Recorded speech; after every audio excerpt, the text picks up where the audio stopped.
Welcome back, everyone, to Unmute Yourself. I'm your host, Jennifer Carter, and this podcast is about lifting the curtain on leadership, purpose, and the real stories behind women who dared to do things differently.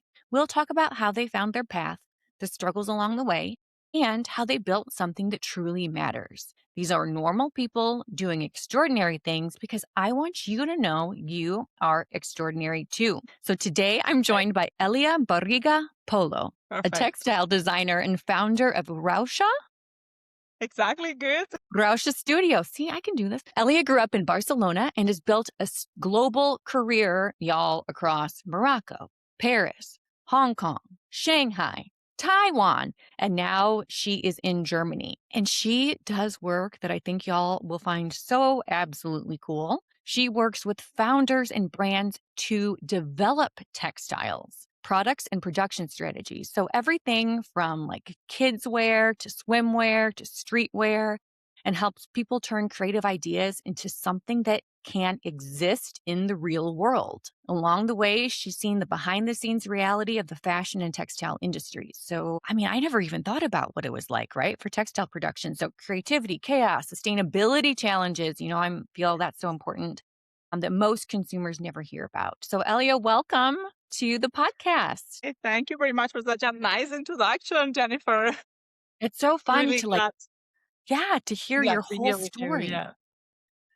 Okay, so let's start at the beginning. So you originally studied fashion design, right, in Barcelona, and then you pivoted pretty quickly into textiles. So how did you make Yeah. that switch and what pulled you in that direction? So I just started studying fashion design, thinking that that's what I wanted to do on the terms of like creativity. I started sewing when I was staying 14. That's when I started seeing that you can bring 2D into a three-dimensional piece, and that fascinated me. And my uncle had a denim factory, so I would be pretty much like every weekend in there, just like playing with fabrics and seeing how production work and et cetera, et cetera. And I thought, okay, fashion design is what is going to bring me here.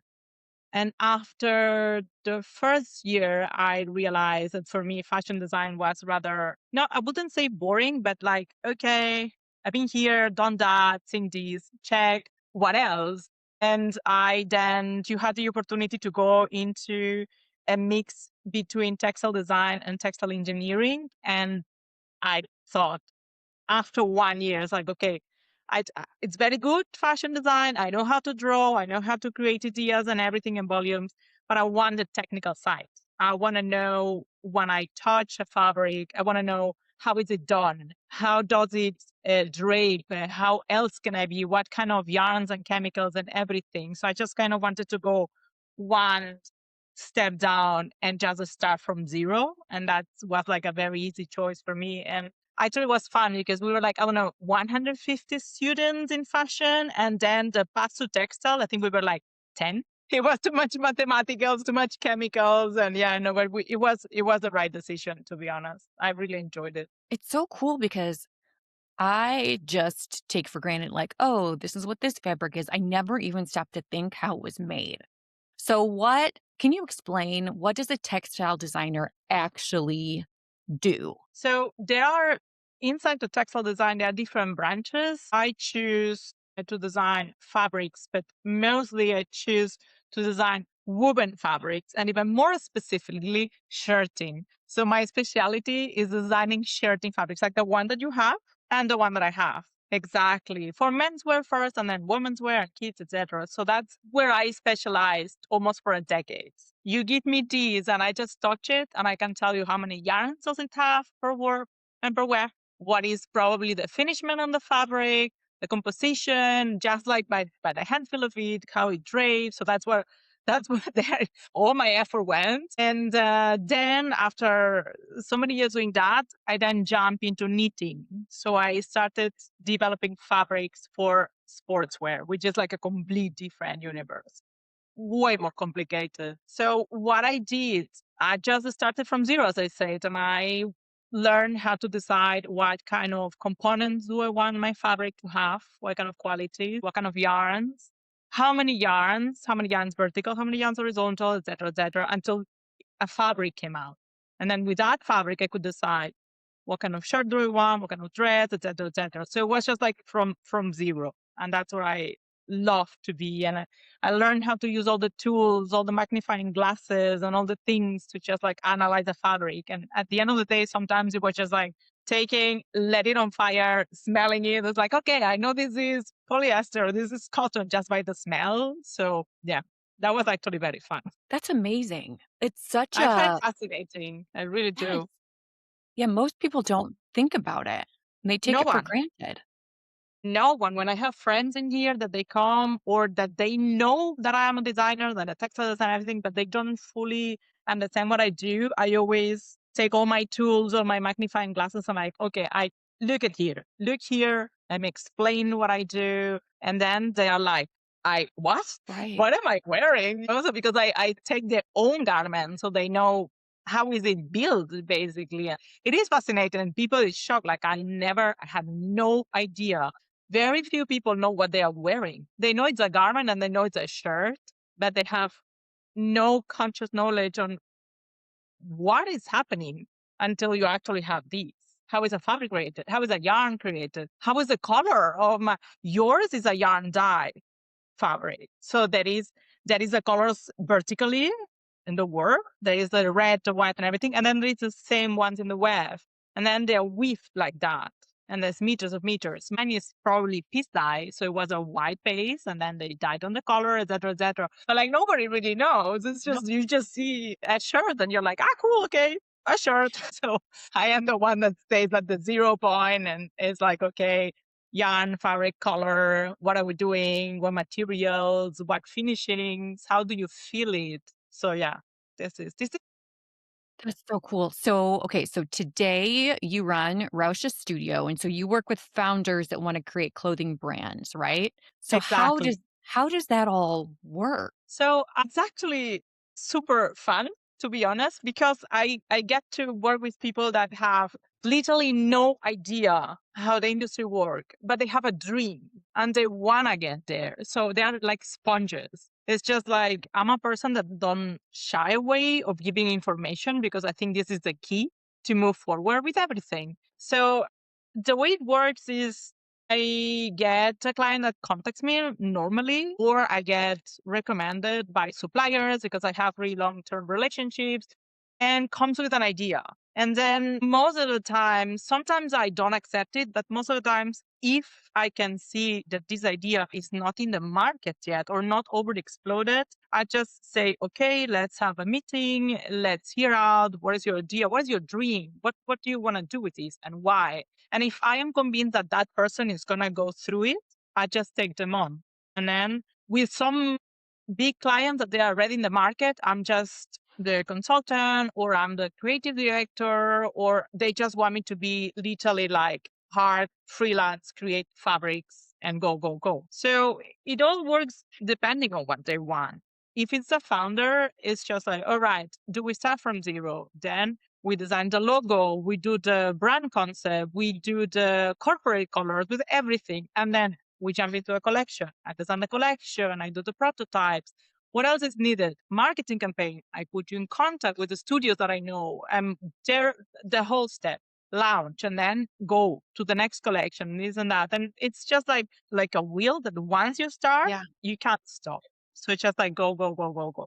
And if it's brands that they're already existing and I just have to fit in, I just go, understand what they want from me, and I start creating. There's no really, it's not that complicated. I'm so interested in your career path because I know you've lived all over the world, right? Morocco, Paris, Hong Kong, Shanghai, Taiwan, and it's I don't think that's typical, right? From my experience or most people.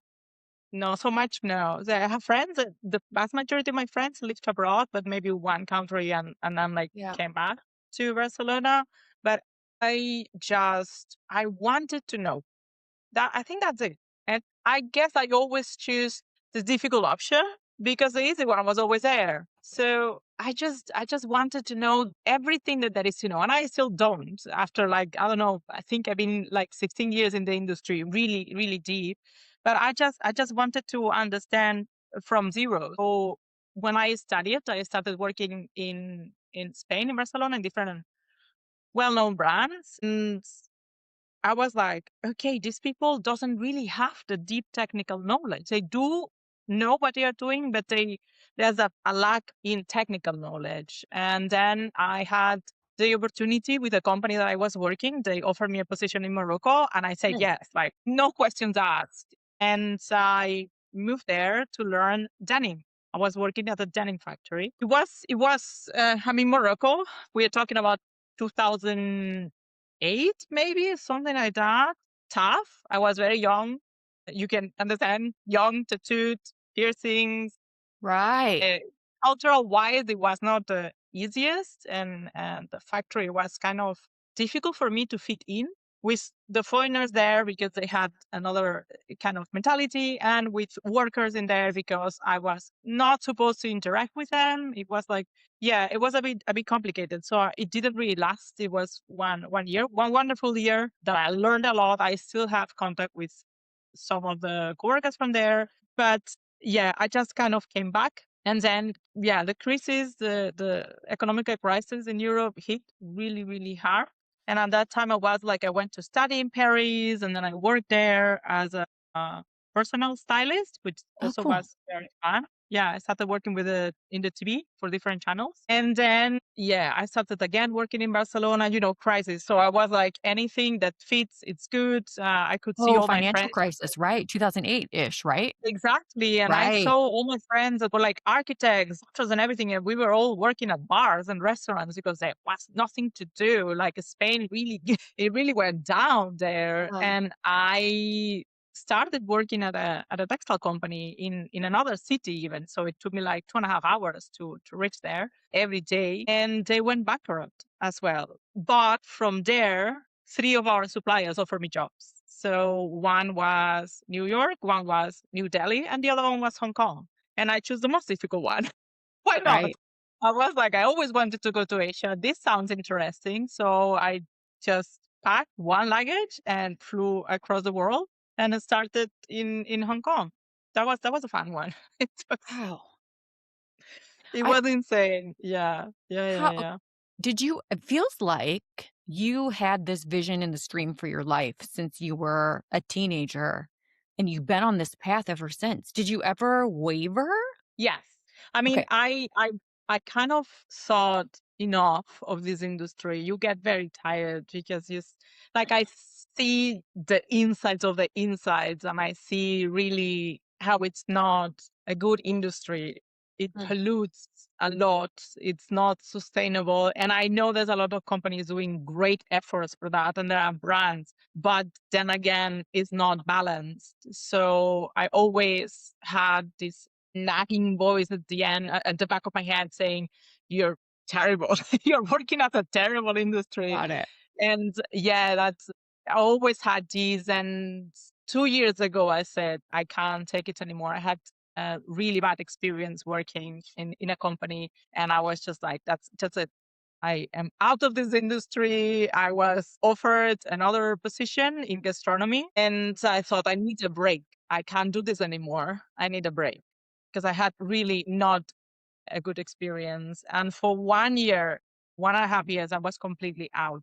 I was doing small projects for Uh-huh. clients and brands that they knew. They didn't know me, but overall, I was out, pretty out of the industry. And then I kind of was like, well, I'm out because I don't like how corporate industry works. So why not to open my own studio? That's one thing that I always had in mind, but you know how it is being a freelancer and more in a creative industry. Right. So I was just like, you know what? I do it. If it works, it works. And if it doesn't work, whatever. I will try something else. And here we are. Wow. So how many years have you been in business now? I think around 16 years. Oh my Yeah. gosh. On your own? 16 that last year that it's just like I don't want to know anything about fashion anymore. Yeah, yeah. I, Got it. I started and I never stopped. Kind I of. love it. Yeah. I love it. What Yeah. and you mentioned, like, you feeling like crap because of the lack of sustainability and the pollution. What are you Yeah. seeing in the textile industry in regards to I new mean, technologies around sustainability and sustaining sustainable there fabric? is, yeah, there is major changes on recycling yarn, for example, which is great.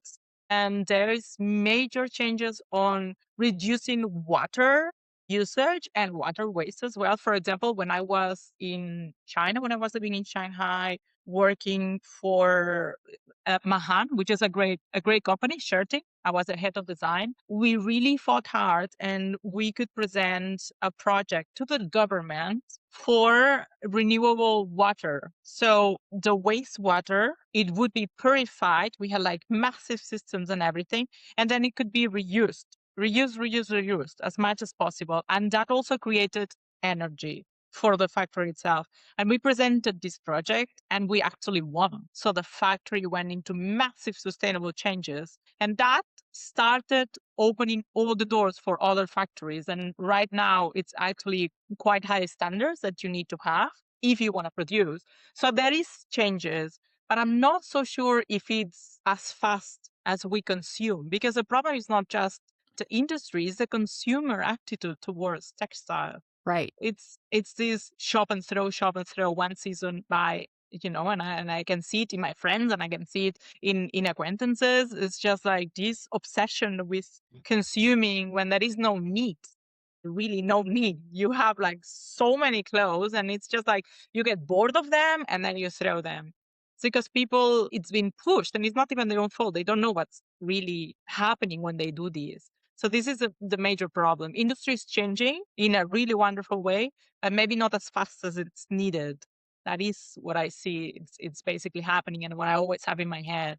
That's why when I pick up clients, I make sure that they are actually covering something in the market that is not there or is not like, because if there is like 50 brands like you, why do we need yours? Tell me, why is it needed, your brand, just because you want a brand? So that is always my back end of saying like, okay, enough is enough. If it's a brand that is in the market already and is not covering any need, not necessary. It's not necessary. And I remember when we talked before, you had mentioned like people or founders coming to you and saying, okay, I want to make this thing in like 6 weeks. And here's my logo that AI created. Like, how do you handle the age of AI in your industry? And how do you promote your own value? Because what you do is so important and niche, and you have such a high level of expertise. I So hope this people is see your skill. Yeah, this is actually always super fun with AI. For me, it's just like, oh, wow.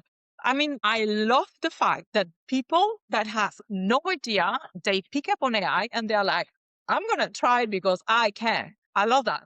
I love it. But then they bring it to me and I'm always like, well, it's very nice, but not translatable to textile, or it doesn't make any sense, which is normally what happens. Like I have a wonderful client that we started together for a very small project because she saw my value. Now it's like a very steady stream of projects regarding to the same brand. And because I don't shy away on if another designer did a mediocre job and she paid for it, I will tell her, this is awful.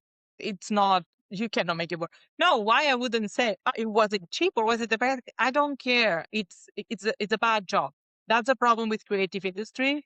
That when you don't know, they can give you anything and be like, yeah, I'm done and dusted. Work with it, and it's not possible. So how do I deal with AI? I just take it as it comes and I let them know it's good for whatever the reason, but it's not applicable because the measurements don't make sense or the image itself is distorted. So I just like digest the AI and create anything, a logo or a garment or whatever that it is, that it's ready to be produced, basically. But I love that people is using AI. I don't have any problem. Sometimes it's a bit of a headache because they have already the whatever they created in AI. It's like, yeah, this is gonna be it, and I come there like a wrecking ball. No, out the window, start from zero. Yeah, no, I think it's good, and how I take it is just literally one project at a time. I'm just like, let's see what this person comes up with, and just like move along. Yeah. That's so cool. And what else was you ask apart from AI? What were we discussing? Payment. Like, are they like Yeah. shocked at the cost of creative work? Yes. Yeah, that's a massive problem. And I think that AI doesn't help because they think they can do it themselves. So that is always like, I am not on the expensive range. Like I'm well aware that I charge incredibly little.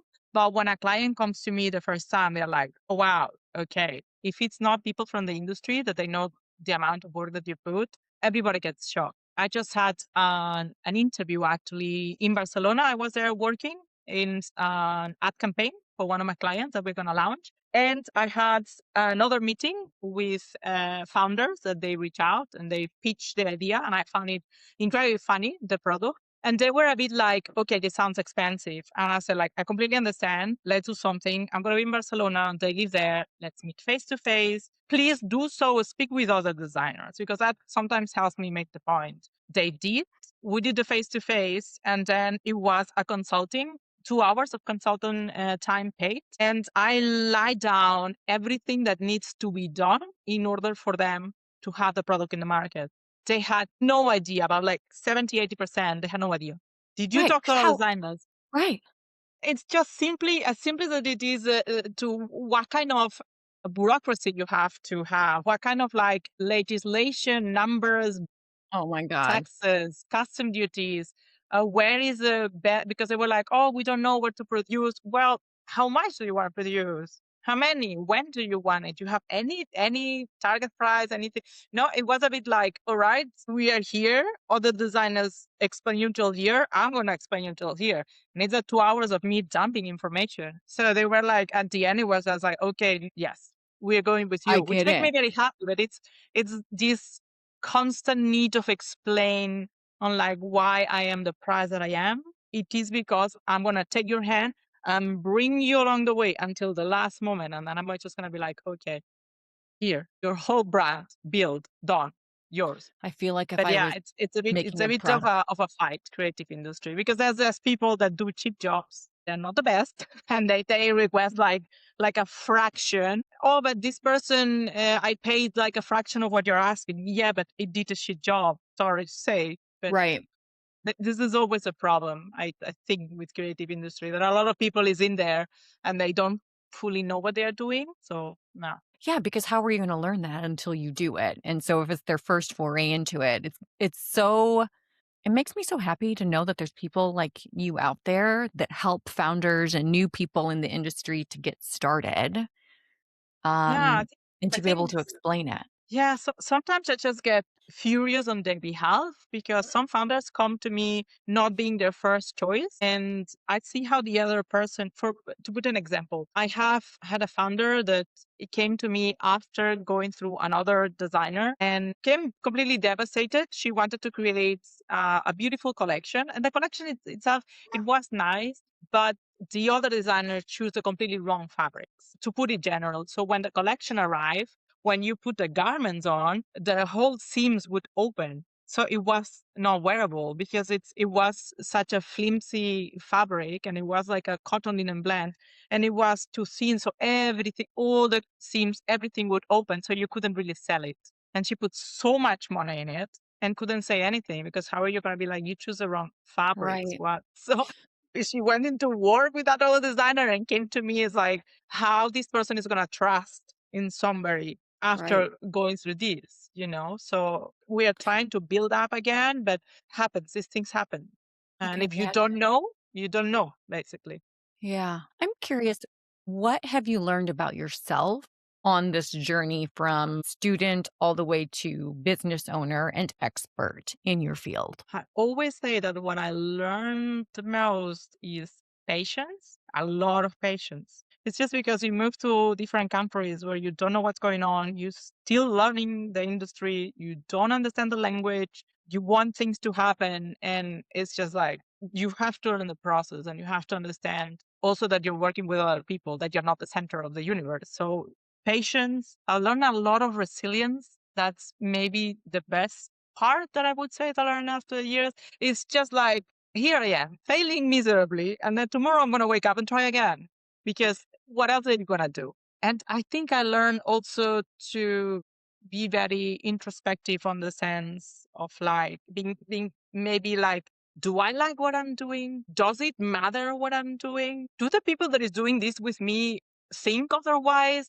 So it's a bit like this pause and think, not just on you, but in everybody else around. What how can I do it better for them as well? That's why I started my own studio. Like, how can I help? It's not just like you come to me and I design and that's it.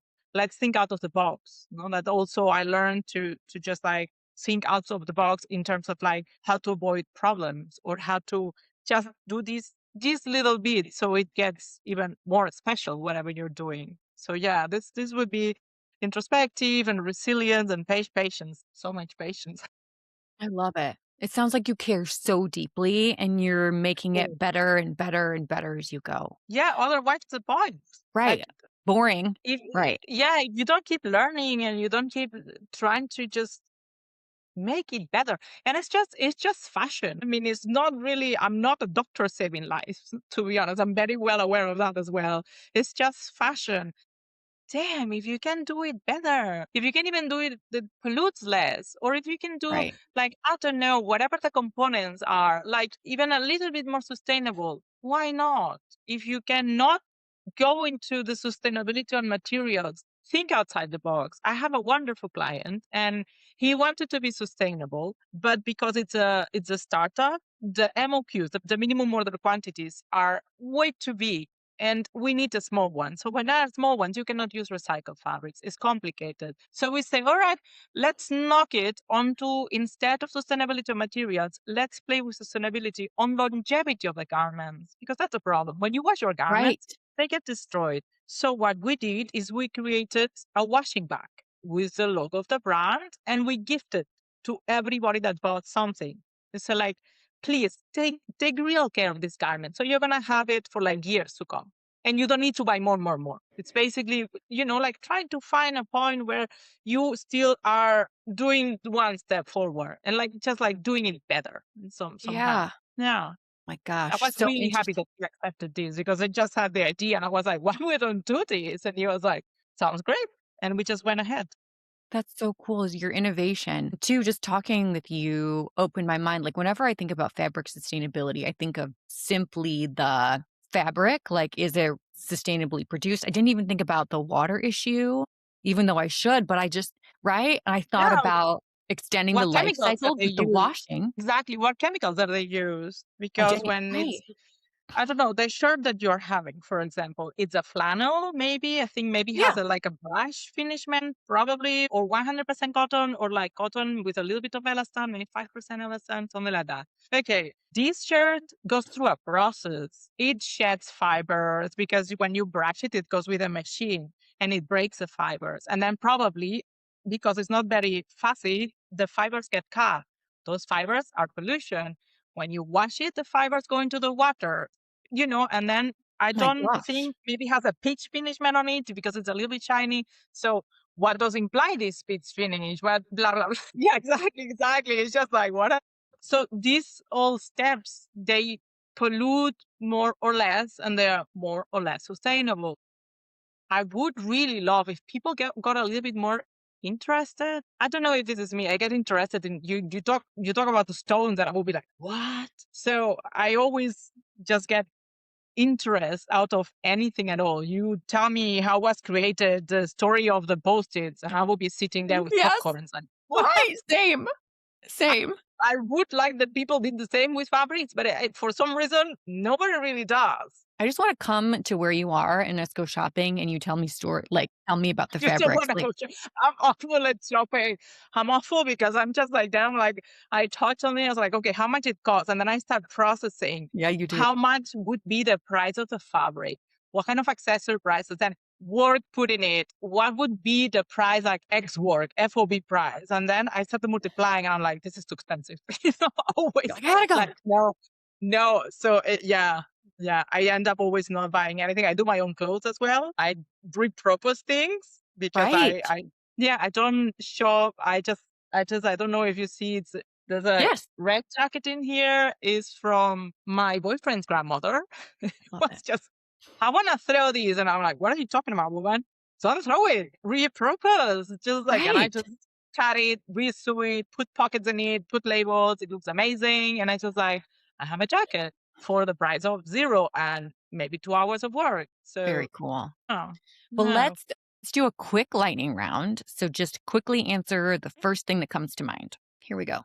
What part of yourself are you finally letting the world see? My worst. In Okay, okay. What story or belief about yourself did you have to unlearn to step fully into who you are? I don't have to reach into everything. I just have to keep on my lane. Not everything is my problem. Oh, that's good. That's a good Yeah, one. let it go. Let it go. Let them. Okay. What does it cost to be authentic, if anything, and why is it worth it? I guess it costs a lot of work and hours. And why is it worth it? Because I don't have to spare anybody's feelings anymore. It is what you hire me, you get what it is. I am honest till a hurting point, but that's it. I don't have to be petting anyone, be like everything is gonna be Right. okay. No, everything is on fire. We just have to put it down. It's just like sometimes it's like, oh, you're harsh. I'm not harsh. I'm just being 100% honest because I don't have the time to, try to be nice and puffy and fluffy. I would tell you, this is it. This is what it is. This is what we can do. And no, this we cannot do it. And I will tell you why, but that's it. Uh, Refreshing and helpful. Okay. What boundary have you set that protects your sense of self? I stop offering help on the sense of like, as we said, this is my lane. This is what you're paying me for. If you want anything from outside, it's my time. Therefore, it has to be remunerated, basically. So I kind of like protect it a bit more on like, let's focus on what you've been hired for. And if they want help, they have to come and offer you something else. Love it. Okay. If you could unmute one truth people are too afraid to say, what would it be? Yeah, I think it's the sustainability comes back to man. If you want to be sustainable, stop consuming. For the love of God, stop consuming. That is how you reach sustainability. You go, you have a garment, think hard. Do you need it? Do you for real need it? Or you just want it because? Do you really need it? Are you gonna die if you don't have it? Let it at the store. Think about it. In a week, do you still remember that garment? Probably not. Then you don't really need it. So if you want to be sustainable, just like crop a little bit your consumism, I guess. Beautiful. Okay. Last fast question. What keeps you grounded when you feel pressure to perform or fit in? I guess that would be a painting that I have in front of me that it's in Catalan and it says tot anirà bé, in the sense it translates to everything is going to be all right. Love Because it. I tend to panic and get overwhelmed. And I have that sentence in front of me that says, just chill. Again, nothing is gonna go down. This is just fashion. So I guess that's what keep me grounded. My sense of learning anything that I cannot reach today is gonna Right. be waiting for me tomorrow. That's it. Right. I love your intensity and your passion for your work. Truly. Thanks. Yeah. It's fun to see people that love what they do and just put their whole selves into it. And I think Yeah. most people in the world want that kind of joy from their work. So I thank you think so so. much for sharing and for just being here. Thank Okay, you. so let's wrap up. So if there's one thing that you want listeners to walk away remembering from this conversation, what do you hope it is? Pay attention to what you're shopping, because I know the majority of the people that is going to listen, they go shopping, men, women, it doesn't matter. Just pay a little bit of attention and inform yourself. It's not really difficult. We have just internet is going to show you the answer to everything. So just check where you're shopping, check the composition, check the finish, and understand a little bit more where you're shopping. And if you're a founder, do the same. If you have an idea in mind, just try to understand where this idea is going to go. No, I think that would be it. Just pay attention. That's awesome. And how can listeners connect with you? I have a website that is RoushaStudio.com, or they can just connect through my LinkedIn as well. Great. Yeah, I think it's my name, as we said. Yeah, Elia Barriga. And then you go to LinkedIn and you can just find me there. Wonderful. Well, thank you so much for your time. I've Thank learned you. That was so much, nice. and now I want to learn even more. I feel like you've just sent me down a You're funny going to trail send that's me going to screenshots yes, and it's going to be like, what is this?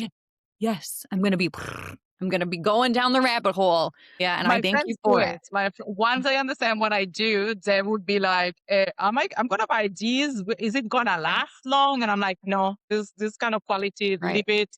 Pay a little bit more for the other one. It's gonna last you longer." And send you Right. screenshots. It's good. I have fun. If you just like pay attention, you're gonna discover a fantastic world. That's awesome. The Well, world of thank you. textiles. The world of textiles. Well, thank you so much. And thank you Thank you. to everyone listening. And remember, I work with senior leaders navigating high stakes decisions, deliver keynotes that go beyond motivation, and coach leaders who are ready to move past being stuck in choices they already know they need to make.